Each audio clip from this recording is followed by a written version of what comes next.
mic. Yeah. All I need is one mic. Yeah. All I need is one mic.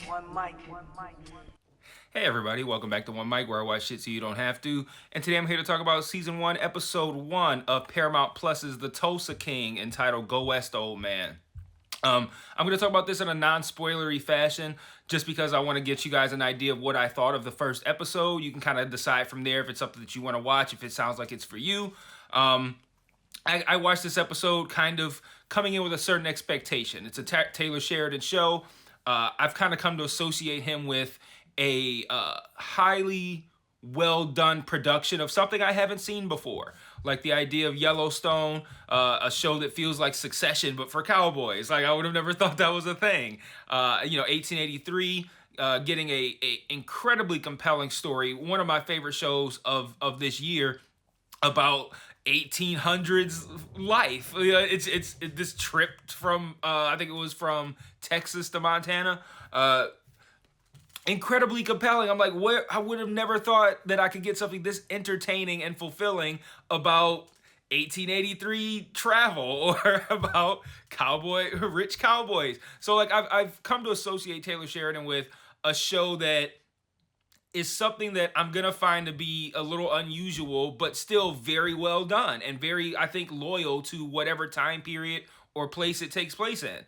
And so I came into this one with a really, not even, I think I'd say beyond an open mind, kind of like, I expect this to be pretty entertaining. And I think Tulsa King is probably not for me.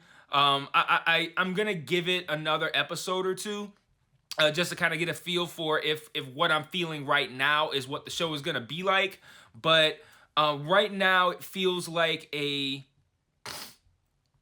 mafia version of of Schitt's Creek, and I don't mean just kind of like a fish out of water story, but he feels like, he being Sylvester Stallone, who plays the main character Dwight Manfredi, he feels like he's not just a fish out of water, but like a fish out of time as well.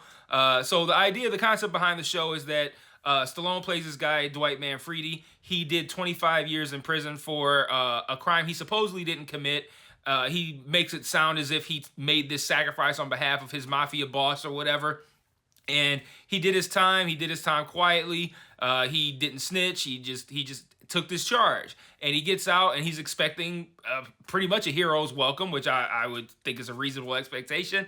And they basically tell him that, it's been 25 years. Shit has changed. There's no place for you here in New York. We want you to basically run Tulsa, Oklahoma for us. Like, set up shop there. Set up a base for us in Tulsa, Oklahoma, so we can get money out there. And he looks at it as a banishment. They paint it as kind of like a gift. Like, hey, we just gave you a city. Go out there and do what you feel. And as an aside, the idea of just like, hey, go take over this city, I think it works if there's something to take over. But I think the concept of the show here is he goes over to Tulsa and there's not really something to take over. And when you're trying to establish this sort of lifestyle in this sort of place, it's not really going to work. And I think that's what the show is giving us. But like I said, he takes it as a banishment. He takes offense to it, rightfully so. And he knocks out this one guy, Vince, who just like, you could already tell this guy is going to be a little shit. Immediately, I'm like, okay, Vince needs to get hit in the face. And it did take too long for it to happen, but you could tell he needed to. And they decide that they're going to send him anyway. He's going to go. And he heads out there. And I think this whole setup, I think, is probably about the first 10 minutes or so of the episode. And then he goes out, he agrees to go out to Tulsa. He doesn't really have a choice. And he goes out to Tulsa, and the rest of the episode has this weird kind of like, I can't tell if this is supposed to be funny. Am I supposed to be taking this seriously? Because like I said, it's a whole fish out of water, but also fish out of time vibe. Like, for instance, I'll give you an idea of the things that felt really weird to me. He's leaving the airport, and he's in a cab, and he's going to just a hotel. We don't know yet where he's going exactly. But he's looking out the window, and the idea that we're supposed to get from this is he's taking in what the world is like now after 25 years being behind bars. And he's seeing like all these things that are indicative of modern culture. People looking at their phones and shit like that. and he drives by an Apple store, and there's like people in the middle of the street with VR headsets on doing like shit like that, like they're playing. I'm like, people don't play VR in the middle of the street. What the fuck?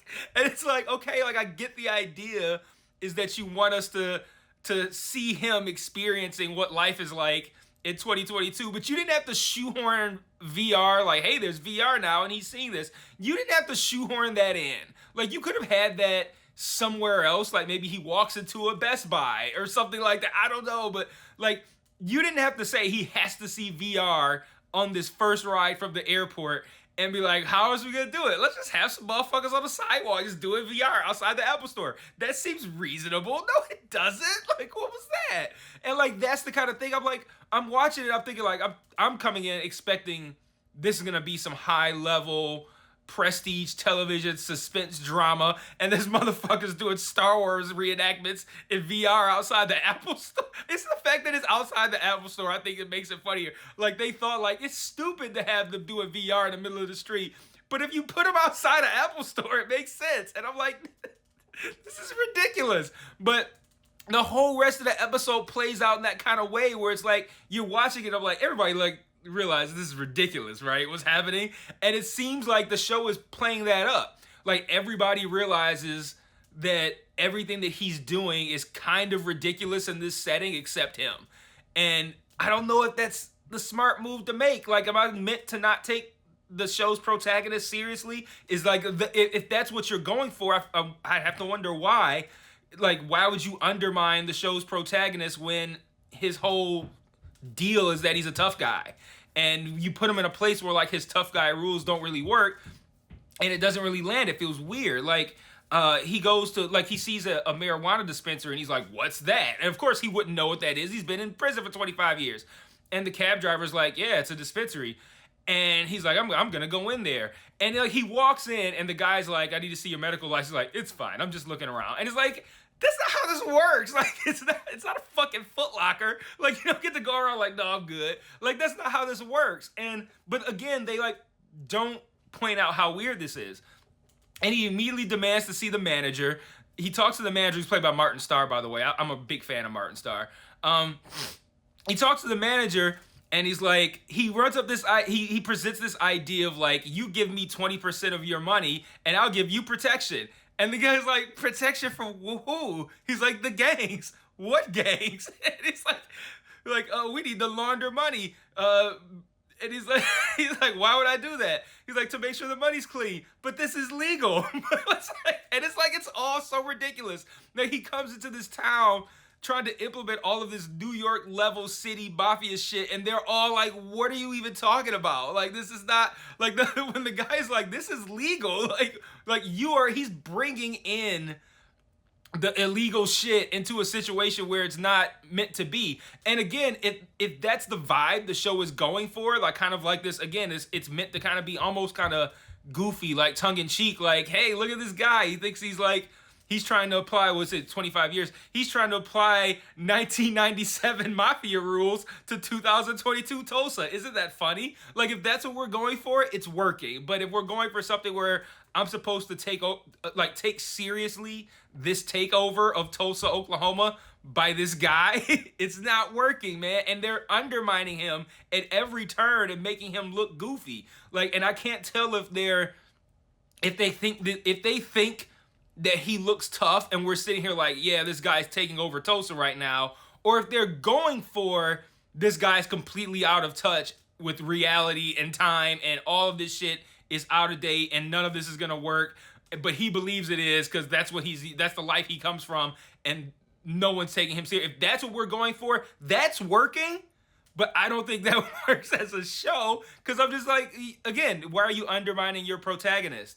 And it just goes on like this, where it's like he brings this, again, 1997 New York mafia gangster vibe into 2022 Tulsa, Oklahoma, and it just doesn't work anywhere. And I'm gonna stick with the show because I'm curious if, when I say I'm gonna stick with the show, I mean I'm like at a place where I'm willing to give it one more episode. If the next episode is like this one, I'm not gonna watch it because it just doesn't. I don't know. it's weird for me to feel like I'm supposed to not know what I'm supposed to feel like, because I'm looking like, okay, I definitely do not take this guy seriously, and I don't know if the show wants me to, because if they are, they're doing it wrong. And then if they don't want me to take him seriously, what am I signing up for here? What kind of show is this? Like, is this more like a dark comedy? If it's a dark comedy, this is probably gonna work for some people. I'm not interested in this. If that's what it is, I'm interested in something a little bit more serious. If it's a dark comedy, it'll probably work for some people. I could see it working as a dark comedy, but if this is supposed to be like a suspense drama, it's not working right now. And like I said, there was too many moments where I'm like laughing, like what is happening right now? Like, this is ridiculous. Like, he gets in the car, it's a taxi, and the guy's driving him around, and he's asking all these questions about what's this place like, what does this mean? And there's a scene where he's inside the motel, and he needs to have he asked for a cab, and I'm thinking like, why didn't you just call the guy that you had drop you off here in the first place? But then I realized, like, okay, well, he probably doesn't have a phone. So he's like at the front desk, and he's asking like, hey, can you call me a cab? She's like, we don't really have cabs here. You should probably just get an Uber. And he's like, what's that? And then she's like, oh, it's an app on your phone. He's like, do you have this on your phone? And she's like, yeah. And he gives her $100. Is like, can you call me an Uber?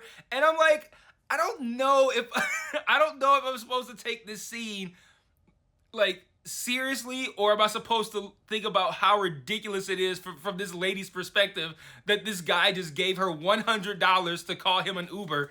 And like, that doesn't feel strange to you? Like, I feel like I'll be like, I'm willing to do this, but I'm obligated, just in a personal way. I'm obligated to ask you why you are paying me $100 to call you an Uber. Like, bro, you could take, like, if you can afford to pay me $100 to call you an Uber, you can go afford to buy an iPhone.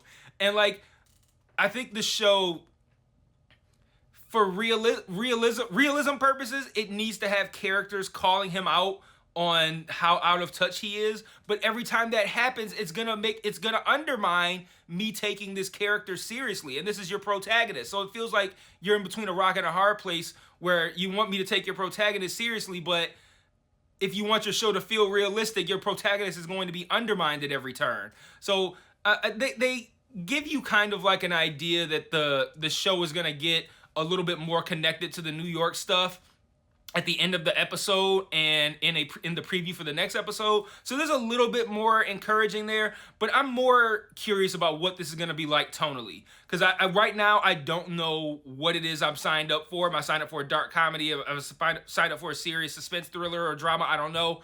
And it kind of depends on what this is going to give me.